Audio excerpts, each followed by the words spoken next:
Coucou tout le monde, salut, j'espère que vous allez bien. Donc je suis venue pour vous parler d'un sujet que vous m'avez demandé d'évoquer, c'est mes habitudes de fin d'année. Qu'est-ce que je fais en fin d'année? Ça va être le contenu de cette vidéo.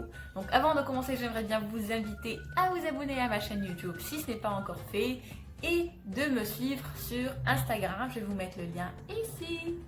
Alors la première chose que je fais en fin d'année, c'est je fais le suivi par rapport à ma liste d'objectifs de 2019, c'est-à-dire la liste d'objectifs de l'année courante.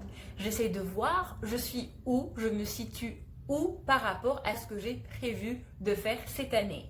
Donc je commence par mes échecs, les situations que je n'ai pas résolues, que je n'ai pas réussi cette année. Donc j'analyse ces situations-là, j'essaye de voir le pour et les contre, j'essaye d'identifier les causes qui ont mené à cet échec et je tire des conclusions ainsi que des leçons de vie qui vont me servir et qui vont m'être utiles pour l'année prochaine.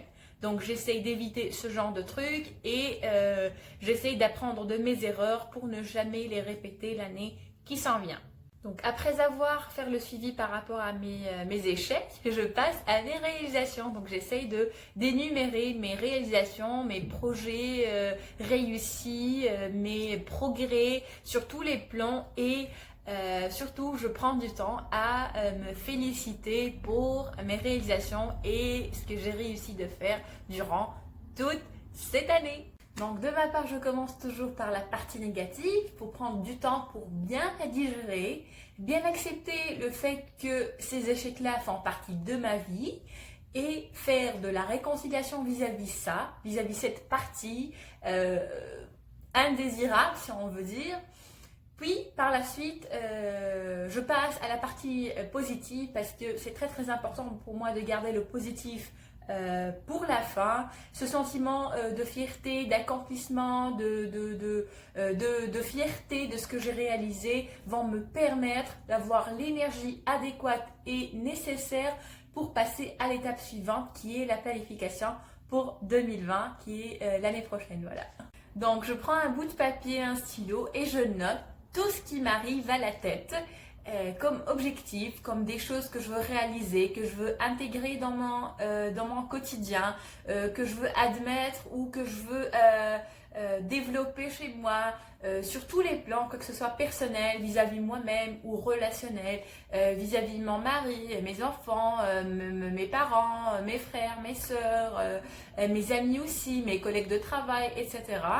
Et enfin sur le plan professionnel, qu'est-ce que je veux améliorer sur le plan professionnel aussi. Je note tout. Par la suite, j'essaie de les ordonner, de les classer par ordre de priorité, du plus important vers le moins important. Et enfin, j'essaie de les classer en sous-catégories, c'est-à-dire des objectifs sur le court terme, des objectifs sur le mi-terme et des objectifs sur le long terme. Comme ça va me permettre de bien les classer, de bien les visualiser. Puis, la dernière étape, c'est que je prends chaque objectif et j'essaye de le décortiquer, de le diviser en sous-étapes, en sous-petits objectifs détaillés comme ça. Qu'est-ce que je dois faire pour atteindre certaines choses, pour atteindre cet objectif-là. Donc, je note tout. Voilà, c'est très important d'avoir une visibilité sur tout ce qu'on a à faire durant toute l'année. On prend un grand calendrier et on note tout là-dedans. C'est très important que les objectifs soient atteignables et réalisables. Si vous n'avez pas l'habitude de planifier à l'avance votre année, c'est pas grave, on peut commencer par un seul objectif par trimestre.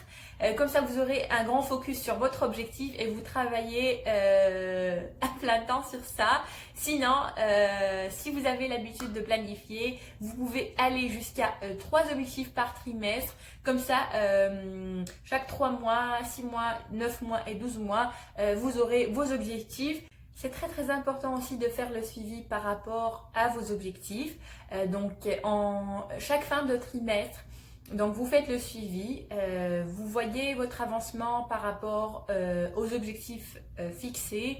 Comme ça va vous permettre de garder toujours un focus sur vos objectifs et d'avancer avec des pas sûrs. Pour finir, c'est très important de commencer l'année en très bonne compagnie. Donc profitez du réveillon, profitez de la soirée du 31 décembre pour manger de la bonne bouffe. Pas trop de sucreries, surtout pas, mais quand même profitez. Assurez-vous d'être entre de bonnes mains, avec de bonnes personnes. Donc passez du temps avec les membres de votre famille, vos enfants, vos sœurs et frères, vos amis aussi. Donc pourquoi pas, faites des câlins, échangez des mots gentils avec les personnes que vous aimez. Ça va vous permettre d'avoir une très bonne énergie et de vous procurer un sentiment de bonheur, de partage et de joie.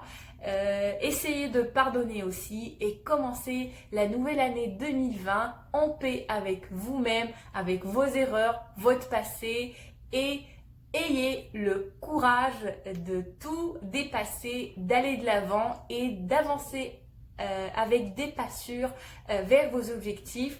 De mon côté, je vous souhaite tout le bien du monde. Je vous souhaite que vous réalisez vos objectifs et tout ce que vous voulez durant l'année prochaine.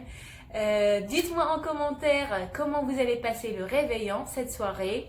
De ma part, je vais passer chez moi, à la maison, avec mon mari. Voilà, c'est comme ça que je préfère la passer. Voilà, bonne année. Je vous laisse et on se voit dans une nouvelle vidéo l'année prochaine. Salut!